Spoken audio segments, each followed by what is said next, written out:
Hello everyone, कैसे हो सभी लोग। उम्मीद करता हूँ खुश होंगे, मौज मस्ती में होंगे। हम पढ़ रहे थे फर्स्ट ग्रेड 2011 का मैथमेटिक्स का पेपर, जिसके अंदर हमने 30 क्वेश्चंस सोल्व कर लिए थे। अब हम क्वेश्चन 31 से लेकर के और 40 तक हम सोल्व करेंगे। और ये जो सीरीज़ है अपने पास वो ए सीरीज़ है, जो पेपर वाली सीरीज़ है वो ए है। बस क्वेश्चंस आगे पीछे होते हैं, कोई दिक्कत होती नहीं है। सारे क्वेश्चंस को हम शॉर्ट ट्रिक्स के हिसाब से करेंगे और हम ट्राई करेंगे कि हर एक क्वेश्चन का आंसर जो है वो 15 सेकंड्स के अंदर अंदर ही आ जाए। यहाँ पर मैं जो क्वेश्चन सोल्व करवाऊँगा तो हो सकता है थोड़ा टाइम लग जाए, लेकिन आपको एग्ज़ाम में इस तरीके से ही अटैम्प्ट करना है कि 15 सेकंड्स ही लगेंगे, क्योंकि मैं अभी यहाँ पर आप लोगों को समझाऊँगा भी और आगे उसके अकॉर्डिंग ही फिर मैं बताऊँगा। ठीक है, तो अपने जो क्वेश्चंस में टाइमिंग है वो 15 सेकंड्स ही लगने चाहिए। बढ़ते हैं आगे। ये वीडियो देखने से पहले आप लोगों को कुछ थोड़ा बहुत फर्स्ट ग्रेड का सिलेबस पता होना चाहिए मैथमेटिक्स का। आप लोगों को थोड़ा बहुत पढ़ा हुआ होना चाहिए मैथमेटिक्स का सिलेबस। अगर पढ़ा हुआ है तो आप प्रीवियस ईयर के क्वेश्चंस देख रहे हैं तो कोई दिक्कत नहीं आएगी, सारा कुछ समझ में आएगा। तो अगर नहीं पढ़ा हुआ है तो हो सकता है थोड़ी प्रॉब्लम आ जाए। तो इन वीडियोज़ को आप तभी देखना जब आपने सिलेबस पूरा कर रखा है। बढ़ते हैं आगे क्वेश्चन नंबर 1 की तरफ।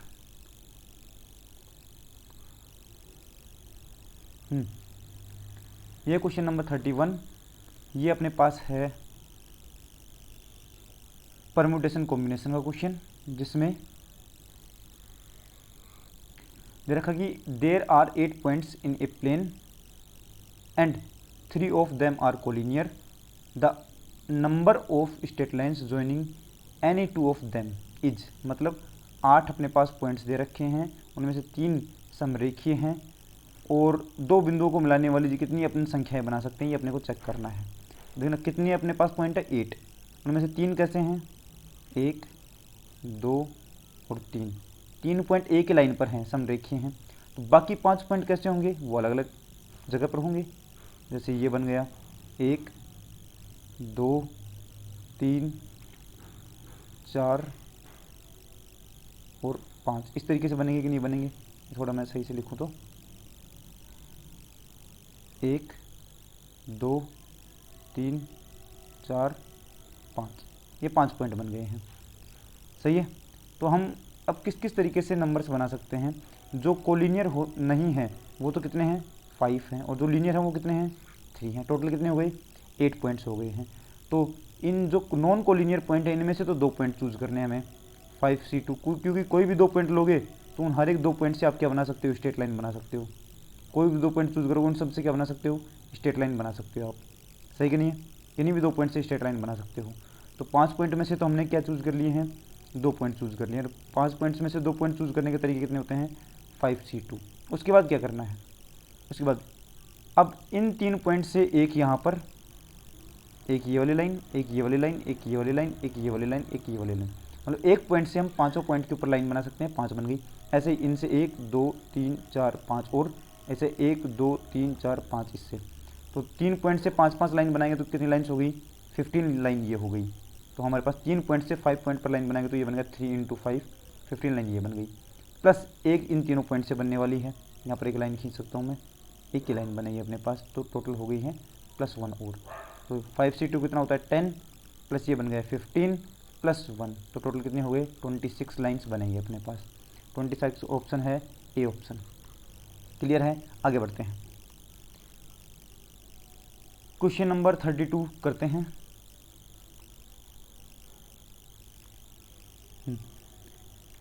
क्वेश्चन नंबर 32 जो है वही वापस से परम्यूटेशन कॉम्बिनेशन वाले से है।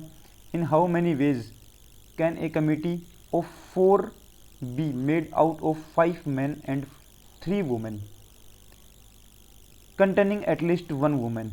क्या मतलब इसका, 5 पुरुष दे रखे हैं, 3 महिलाएं दे रखी हैं, उनमें से 4 लोगों की अपने को कमेटी बनानी है और उस कमेटी के अंदर कम से कम 1 महिला होनी चाहिए। तो वुमेन कितनी है अपने पास, 3, मैन कितने हैं, 5। 4 लोगों की कमेटी बनानी है, 4 लोगों की, उनमें से कम 1 महिला होनी चाहिए। तो मैं बोलूँगा सबसे पहले 1 महिला ले लेता हूँ। तो 3 महिलाओं में से 1 महिला चूज़ की एंड टोटल आदमी कितने चूज़ करने हैं, कितने लोग चूज़ करने हैं, 4। तो अब 5 लोगों में से हमें 3 लोग चूज़ करने पड़ेंगे, 5 आदमियों में से 3 आदमी चूज़। और क्या कर सकते हैं हम अलग से, ये कर सकते हैं कि 3 महिलाओं में से 2 महिलाएं इनटू, और क्या बनेगा 5 पुरुषों में से 2 पुरुष। और क्या कर सकते हैं 3 महिलाओं में से तीनों महिलाएं ले ली तो हमें पुरुष एक भी नहीं लेना पड़ेगा, एक पुरुष लेना पड़ेगा। सही है। अब वैल्यू क्या बनेगी 5C3 होता है, सॉरी 3C1 होता है अपने पास 3 इंटू 5C3 कितना होता है 10 प्लस 3C2 कितना होता है 3 इंटू 5C2 कितना होता है 10 प्लस 3C3 कितना होता है 1 इंटू 5C1 कितना होता है 5।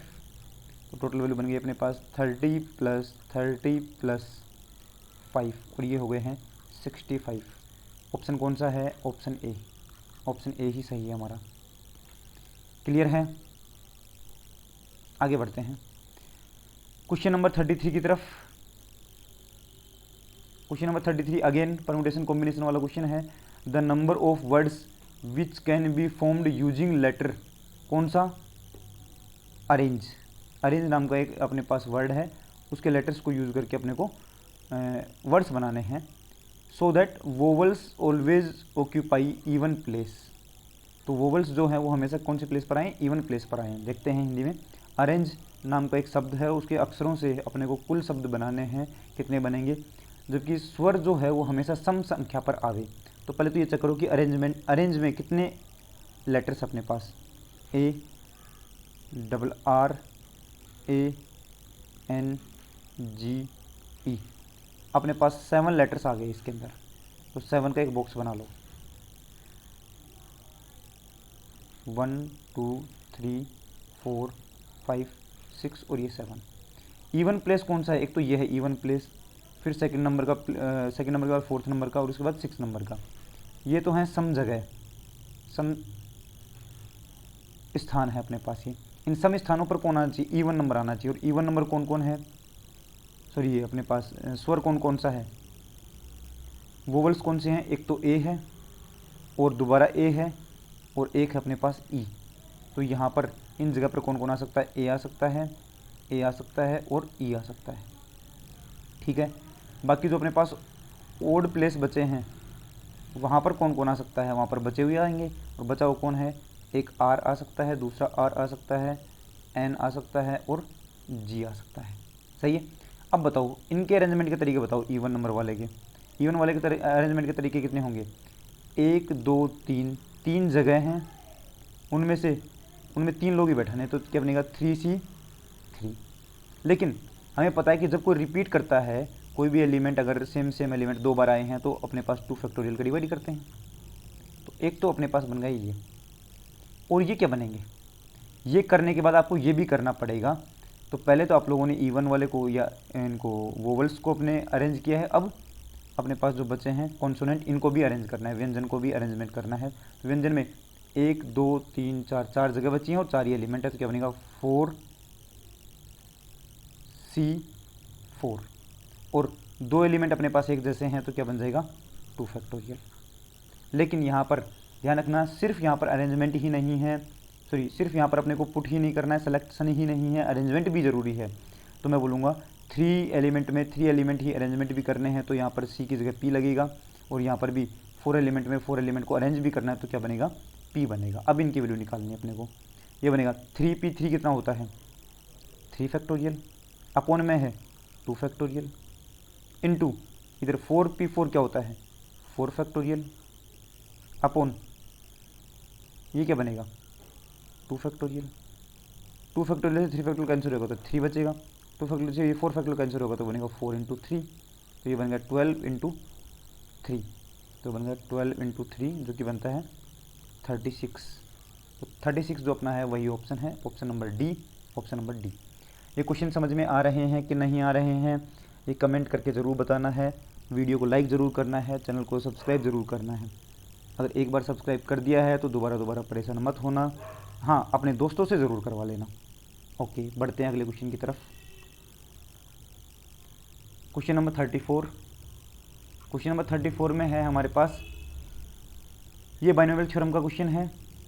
If in the expression of कौन सा x + a⁴n, ये एक्सप्रेशन है। The sum of the odd terms, सारे ओड टर्म्स का जो सम है, एडिशन जो है वो कितना है, ए है, एंड सारे इवन टर्म्स का जो सम है वो बी है, मतलब सारे इवन टर्म्स को ऐड करूँगा तो बी आएगा। Then the value of x square minus a square की पावर एन, इसकी वैल्यू क्या बनेगी। तो ये बताओ इसका एक्सप्रेशन क्या होता है। जो भी होता है मैं इसको आसान से आसान तरीके से करने की कोशिश करूँगा। तो देखना, ये जो x प्लस ए की पावर n है ये हर एक n के लिए डिफाइन होगा। तो मैं मान लेता हूँ कि आसान से आसान फॉर n इक्वल टू 1 के लिए, n इक्वल टू 1 पर बात करते हैं। तो x प्लस ए की पावर कितनी आएगी, 1, और वो कितना होता है, x प्लस ए ही होता है। यहाँ पर बताओ ये क्या है, ओड टर्म है, और ये कौन सी है, इवन टर्म है। ओड टर्म मतलब कैसे, ये फर्स्ट नंबर की टर्म है तो ओड टर्म, और ये इवन टर्म है। अब बताओ सभी ओड टर्म्स का सम कितना है, सारी ओड टर्म्स का सम, वो तो सभी विषम पदों का सम तो कितना दे रखा है, ए।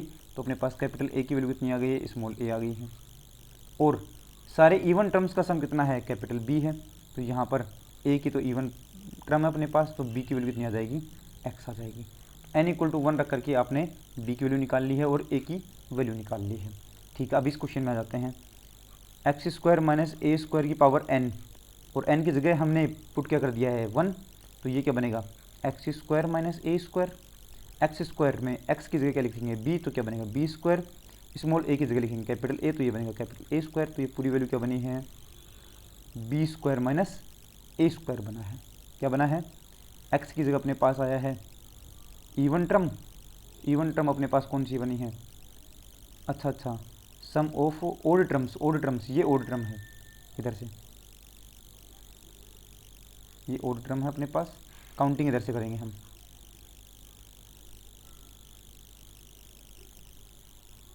काउंटिंग इधर से करेंगे। ये पहले नंबर की टर्म है, ये दूसरे नंबर की टर्म है, ये पहले नंबर की टर्म है, ये दूसरे नंबर की टर्म है। तो ये तो है ओड टर्म और ये इवन टर्म। तो ओड टर्म अपने पास, और सभी ओड टर्म्स का सम कितना है, ए है। तो ए की वैल्यू आ गई है और बी की वैल्यू ये आ गई है। अब यहाँ पर रखना है एक्स की जगह ए स्क्वायर और उसकी जगह बी स्क्वायर। तो ये वैल्यू बन गई अपने पास ए स्क्वायर माइनस बी स्क्वायर। और यही अपने पास कौन सा है, ऑप्शन नंबर बी है। ऑप्शन नंबर बी अपना करेक्ट होगा। हमें जल्दी से जल्दी और आसान से आसान तरीके से क्वेश्चंस करने होते हैं। यहाँ पर आप n की कोई पर्टिकुलर वैल्यू पुट करके आसानी से क्वेश्चन सोल्व कर सकते हो। n की वैल्यू आप यहाँ पर 2 भी पुट कर सकते हो, n की वैल्यू 3 भी पुट कर सकते हो, n की वैल्यू 1 पुट करके भी क्वेश्चन को सोल्व कर सकते हो। आसानी से क्वेश्चन सोल्व हो जाता है, इसलिए हमने n की वैल्यू 1 पुट करके देख लिया है। बढ़ते हैं आगे अगले क्वेश्चन की तरफ। क्वेश्चन नंबर 35 जो कि अगेन बाइनोमियल थ्योरम का है। If in the expression of this the coefficient of x की पावर 7 एंड x की power 8 are equal, then n की वैल्यू पूछ रहा है। मतलब इस पूरे के पूरे विस्तार के अंदर x की पावर 7 और x की पावर 8 का जो गुणांक है वो दोनों बराबर हैं, तो n का मान ज्ञात करना है। अब ये दिमाग जो पीछे वाले क्वेश्चन में लगाया है वो यहाँ पर मत लगाना।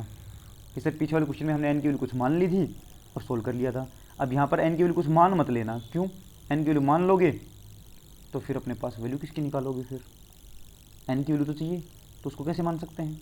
चलो आगे बढ़ते हैं। क्वेश्चन में है 2 + x/3 की पावर n, ये एक एक्सप्रेशन है। इस एक्सप्रेशन को सोल्व करने के लिए मैं एक एक्सप्रेशन लेता हूँ a + b की पावर n नॉर्मल। इसको सोल्व कैसे करते हैं, सबसे पहले तो nc0 into a⁴n into b⁴0। Second वाले की जितनी पावर रहती है उतना ही c के नीचे आता है, और ऊपर जितनी वैल्यू रहती है उतनी ही a की पावर आती है यहाँ पर स्टार्टिंग में। फिर ये नीचे वाली वैल्यू बढ़ाना स्टार्ट करते हैं, a की पावर कम करना स्टार्ट करते हैं, b की पावर भी बढ़ाना स्टार्ट करते हैं। तो क्या बनेगा, nc1 a⁴n-1 इंटू b⁴1 और प्लस सोन, ऐसे ही अपने पास एक्सप्रेशन बनता चला जाता है। ठीक है, यहाँ पर है ये वाला, तो यहाँ पर इसकी वैल्यू तो है a और इस पूरे की वैल्यू कितनी है b, इस पूरी वैल्यू है b। अब ये पूछ रहा है कि x की पावर 7 का कोफिशिएंट क्या बनेगा। तो x की पावर 7 वाली टर्म निकाल लो। x की पावर 7 वाली टर्म निकालेंगे तो क्या बनेगा, x की पावर 7 का मतलब है कि b की पावर 7 करना है। b की पावर 7 करेंगे तो वैल्यू क्या बनेगी, nc7 इंटू a की पावर n-7, a कितना है 2, 2 की पावर n-7 इंटू b की पावर 7, तो b की पावर 7 मतलब x/3 की पावर 7। तो वैल्यू बन गई एन सी 7 कितना होगा, n factorial upon 7 factorial into n minus 7 factorial into यहाँ से क्या बनेगा 2 की पावर एन माइनस 7 इंटू 1/3 की power 7 into x to the power 7। तो x का कोफिशिएंट कितना बना, x टू दी पावर 7 का कोफिशिएंट ये पूरा बना है, ये x टू दी पावर 7 का कोफिशिएंट है। सही है। अब हम आगे चेक करते हैं x टू दी पावर 7 के कोफिशिएंट के बाद में ये बोल रहा है कि x टू दी पावर 8 का कोफिशिएंट भी निकालो। x टू दी पावर 8 का कोफिशिएंट, तो x टू दी पावर 8 का कोफिशिएंट निकालने जा रहा हूँ मैं। किस तरीके से निकालेंगे x टू दी पावर 8 का कोफिशिएंट, देखना।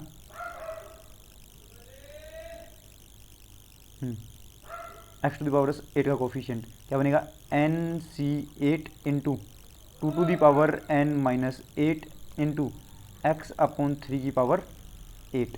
तो वैल्यू क्या बनेगी, n factorial upon 8 factorial into n minus 8 factorial into 2 to the power n minus 8 into 1/3 की power 8 into x to the power 8। तो अपने पास x का जो कोफिशिएंट है, x टू दी पावर 8 का कोफिशिएंट है वो ये बना है, x टू दी पावर 8 का कोफिशिएंट है ये। क्लियर है। और ये दोनों कोफिशिएंट क्वेश्चन में क्या दे रखे हैं, इक्वल दे रखे हैं। इक्वल दे रखे हैं तो मैं इन दोनों को इक्वल रख करके n फैक्टोरियल से n फैक्टोरियल काट सकता हूँ। 7 फैक्टोरियल से 8 फैक्टोरियल कटेगा तो यहाँ पर बचेगा 8। n माइनस 7 फैक्टोरियल से ये कैंसिल होगा तो यहाँ पर अंदर की साइड में यहाँ पर बचेगा क्या, n माइनस 7 बचेगा यहाँ पर। 2 to the power n minus 8 से 2 to the power n minus 7 कटेगा तो यहाँ पर अपने पास क्या बचेगा, 2 बचेगा। और ये 3 की पावर 7 से 3 की पावर 8 कैंसिल होगा तो यहाँ पर 3 बचेगा। सही है। तो अपने पास फाइनल वैल्यू क्या बची इधर की साइड में, तो ऊपर बचा है 2 अपॉन यहाँ पर क्या बचा है n माइनस 7 इक्वल टू में यहाँ पर क्या बचा है, ऊपर तो है 1 अपॉन नीचे क्या है 8 इंटू 3, 8 इंटू 3। सही है। तो ये हो गया 24 और इंटू ये तो क्या बनेगा n माइनस 7 इक्वल टू 48 और n की वैल्यू कितनी बन गई है 55। n की वैल्यू कितनी आएगी 55 आएगी। आसानी से हम क्वेश्चन को सोल्व कर सकते हैं। थोड़ा सा वापस से क्वेश्चन सोल्व करके देखना, खुद से भी कर सकते हो, कोई टेंशन की बात नहीं है। क्वेश्चन नंबर 35 में ऑप्शन है बी 55। आगे बढ़ते हैं क्वेश्चन नंबर 36 की तरफ। क्वेश्चन नंबर 36 ऑप्शन बाद में देखेंगे, पहले ए मैट्रिक्स है बी भी मैट्रिक्स है। दो मैट्रिक्स दे रखी हैं। द वैल्यू ऑफ ए की स्मॉल ए की वैल्यू निकालनी है हमें, for which capital A square equal to B है। ओके, ए मैट्रिक्स का स्क्वायर निकालते हैं तो क्या बनेगा, ए मैट्रिक्स कौन है, small A 0 1 1 into small A 0 1 1, दोनों को मल्टीप्लाई करेंगे तो क्या बनेगा A square equal to, multiply करूँगा तो ये इंटू ये A square, this into this 0, this into this A plus 1 और ये इंटू ये मल्टीप्लाई होकर क्या बनेगा 1। और इसकी वैल्यू क्या आनी चाहिए, बी के इक्वल आनी चाहिए। और बी कितना है अपने पास 1051। तो यहाँ से एक इक्वेशन तो बनेगी, 0 0 के इक्वल होता है, 1 1 के इक्वल होता है। ठीक है, ए स्क्वायर 1 के इक्वल होगा, ए स्क्वायर इक्वल टू 1। और एक इक्वेशन क्या बनेगी, एंड ए प्लस 1 की वैल्यू जो है वो बनेगी 5। तो यहाँ से तो ए की वैल्यू कितनी आई प्लस माइनस 1 आई है और इधर से अपने पास ए की वैल्यू कितनी आई है 4 आई है। तो हम क्या बोलेंगे, इधर ए की वैल्यू बोल रहा है प्लस माइनस 1 आएगा, इधर बोल रहा है कि ए की वैल्यू बनेगा 4 आएगा। तो ये दोनों तो अपने पास पॉसिबल नहीं है, या तो अपने पास प्लस माइनस 1 हो सकता है या फिर 4 ही हो सकता है। तो हमारे पास ऐसा कोई ए मिलेगा ही नहीं जो जिसके लिए कैपिटल ए स्क्वायर मैट्रिक्स की जो वैल्यू है वो बी के बराबर आ जाए। तो ऐसा कोई अपने पास एग्जिस्ट ही नहीं करेगा, क्योंकि ये ए की वैल्यू और ये की वैल्यू क्या आनी चाहिए थी, सेम आनी चाहिए थी, आई ही नहीं सेम। तो हम क्या बोलेंगे 36 में ऐसा कोई ए एग्जिस्ट ही नहीं करेगा। नेक्स्ट क्वेश्चन नंबर 37 में चलते हैं। The inverse of matrix this, इस मैट्रिक्स का इनवर्स निकालना है, प्रतिलोम निकालना है। तो हम जानते हैं, देखना सीधा सिंपल है ये क्वेश्चन, आसान।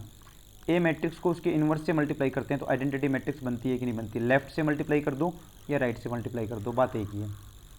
किसी भी मैट्रिक्स को उसके इनवर्स से मल्टीप्लाई करने पर आइडेंटिटी मैट्रिक्स बनती है। ठीक है, ऑप्शन ए लेके देखो, ऑप्शन ए में अगर ये ऑप्शन ए अगर इनवर्स बनेगा तो इसको मल्टीप्लाई करेंगे ए के साथ तो क्या बनेगा, आइडेंटिटी मैट्रिक्स बननी चाहिए। ऑप्शन ए को अगर मैं ए इनवर्स लेता हूँ तो क्या बनेगा 2 - 7 -1 4 को हम ए मैट्रिक्स से मल्टीप्लाई करेंगे तो क्या बनेगा 4 7 1 2। चेक करते हैं आइडेंटिटी बनेगा कि नहीं बनेगा। अगर आइडेंटिटी बन गया तो फिर अपना आंसर है, आइडेंटिटी नहीं बना तो ये ऑप्शन तो गलत हो जाएगा। ये इंटू ये बनेगा 8 - 7, ठीक है। ये इंटू ये 14 - 14, 14 - 14, ये इंटू ये -4 + 4, और ये इंटू ये -7 + 8, -7 + 8, तो वैल्यू क्या बन गई अपने पास 1001। सही है। इस मैट्रिक्स को इसके साथ मल्टीप्लाई कर रहे हैं लेफ्ट से तो आइडेंटिटी मैट्रिक्स बनी है। राइट से भी मल्टीप्लाई करके देख लेना, एक बार उल्टा भी मल्टीप्लाई करके देखना, ये इंटू ये करके देखना, तो अपने पास ये वापस से क्या बनेगा आइडेंटिटी मैट्रिक्स ही बनेगी, क्योंकि बाकी और को मल्टीप्लाई करने पर आइडेंटिटी नहीं बन रहा है। आप चेक कर सकते हैं, ठीक है। तो अपने पास कौन सा ऑप्शन होगा, ऑप्शन नंबर ए ही आपका करेक्ट आंसर होगा। आसानी से जब भी इन्वर्स मैट्रिक्स निकलवाए, किसी मैट्रिक्स का इन्वर्स निकलवाए, तो आप ऑप्शंस को मल्टीप्लाई करके देखा करो, ऑप्शन को मल्टीप्लाई कर लिया करो मैट्रिक्स से, जहाँ पर आइडेंटिटी बन जाए वही उसका ऑप्शन है, वरना गलत है। क्वेश्चन नंबर 38 में आते हैं। इसमें एक मैट्रिक्स दे रखी है एक्स मैट्रिक्स, जिसमें a + b तो रो हैं और a + 2 जो हैं वो कॉलम्स हैं। वाई मैट्रिक्स जिसमें b + 1 तो रोज हैं और a + 3 कॉलम्स हैं। तो ये बोल रहा है कि एक्स वाई और वाई एक्स दोनों एग्जिस्ट करने चाहिए।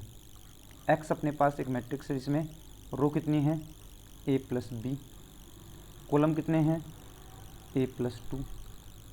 वाई मैट्रिक्स है अपने पास एक जिसमें रो कितने हैं b + 1 और कॉलम कितने हैं a + 3।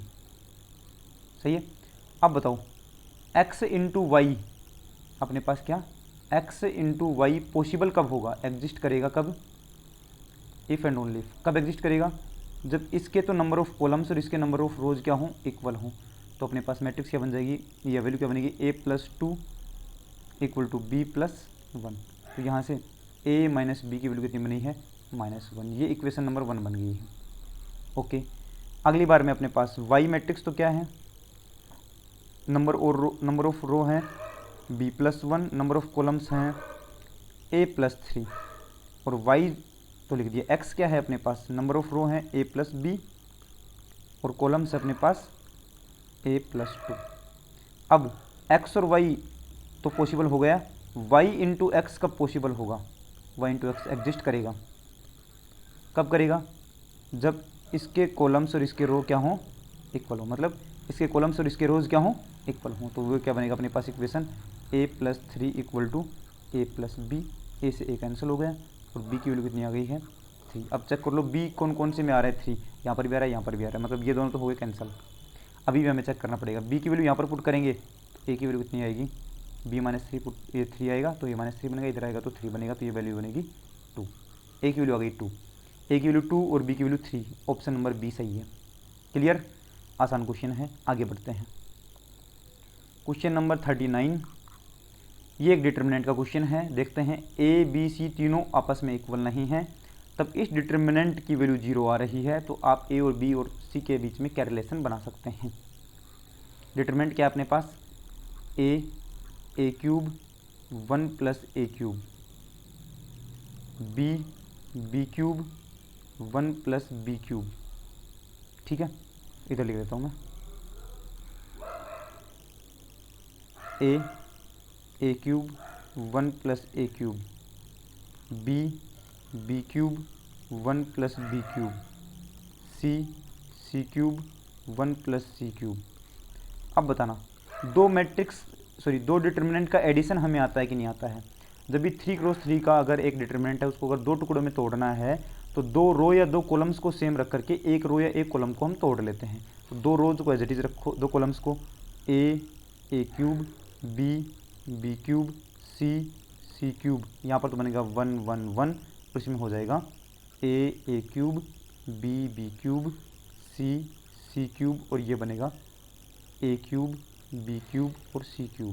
इस तरीके से डिटर्मिनेंट का मतलब डिटर्मिनेंट्स को ऐड करते हैं या फिर एक डिटर्मिनेंट को 2 टुकड़े में तोड़ते हैं। अब 2 कॉलम्स अपने पास एज इट इज़ सेम आ गए हैं, 2 कॉलम्स सेम आ गए हैं, तो इस डिटर्मिनेंट की वैल्यू तो क्या बन गई है अपने को 0 बन गई है। सही है। अब इस डिटर्मिनेंट की वैल्यू हमें निकालनी है और पूरे डिटर्मिनेंट की वैल्यू क्या दे रखी है 0, तो हम क्या बोलेंगे, इस डिटरमिनेंट की वैल्यू तो पहले से जीरो, तो इस डिटरमिनेंट की वैल्यू भी क्या बनेगी, जीरो ही बनेगी। लेकिन इस डिटरमिनेंट की वैल्यू का फॉर्मूला हमें अच्छे से पता है। कौन सा फॉर्मूला हमें याद है, मैं बताता हूँ अभी। एक डिटरमिनेंट सीधा सीधा याद करने के लिए दिया जाता है, क्या होता है उसके अंदर, determinant 1 1 1 X X cube Y Y cube और जेड जेड क्यूब की जो वैल्यू बनती है वो बनती है X minus Y Y minus Z Z minus X और X plus Y plus Z, ये होता है। तो ये ऐसा ही है कि देखो, इन दोनों रोज़ को, इन दोनों कॉलम्स को इंटरचेंज करूँगा और फिर इन दोनों को इंटरचेंज करूँगा, तो ये बन जाएगा अपने पास। तो इसका डिटरमिनेंट क्या बनता है, ए माइनस बी बी माइनस सी सी माइनस ए इंटू ए प्लस बी प्लस सी, और इसकी वैल्यू कितनी आनी चाहिए, जीरो आनी चाहिए। अब इसकी वैल्यू जीरो तभी हो सकती है जब ए इक्वल टू बी हो, उसने मना कर दिया कि ए इक्वल टू बी नहीं हो सकता, या फिर बी इक्वल टू सी हो, उसने मना कर दिया कि बी इक्वल टू सी नहीं हो सकता, या फिर सी इक्वल टू ए हो, उसने मना कर दिया कि सी की वैल्यू ए के इक्वल भी नहीं होनी चाहिए। इसका मतलब ये पूरा जो पोर्शन है ये जीरो तभी बनेगा जब इसकी वैल्यू क्या होगी, जीरो होगी, मतलब ए प्लस बी प्लस सी की वैल्यू क्या होगी, जीरो। तो ऑप्शन कौन सा आएगा, ए ऑप्शन। ए ऑप्शन ही अपना क्या है, सही है। ए प्लस बी प्लस सी की वैल्यू जीरो होगी तभी अपने पास ये पॉसिबल हो पाएगा, वरना पॉसिबल नहीं होगा। आगे बढ़ते हैं क्वेश्चन नंबर 40 में। System of equations X plus Y plus Z equal to zero, Y plus two Z equal to zero और alpha X plus Z equal to zero has more than one solution then value of alpha बता रहा है। मतलब अपने पास समीकरण निकाय है, एक तो ये वाला, एक ये वाला और एक ये वाला, इसके पास एक से ज़्यादा हल हैं, तो एल्फा की वैल्यू बताओ। अब अपने पास ये देखना सिस्टम कैसा है, ये होमोजीनियस सिस्टम है, होमोजीनियस सिस्टम है। तो होमोजीनियस सिस्टम में अपने पास क्या क्या सोल्यूशन होते हैं, दो टाइप के सोल्यूशन होते हैं, या तो यूनिक सोल्यूशन या इनफाइनाइट सोल्यूशन।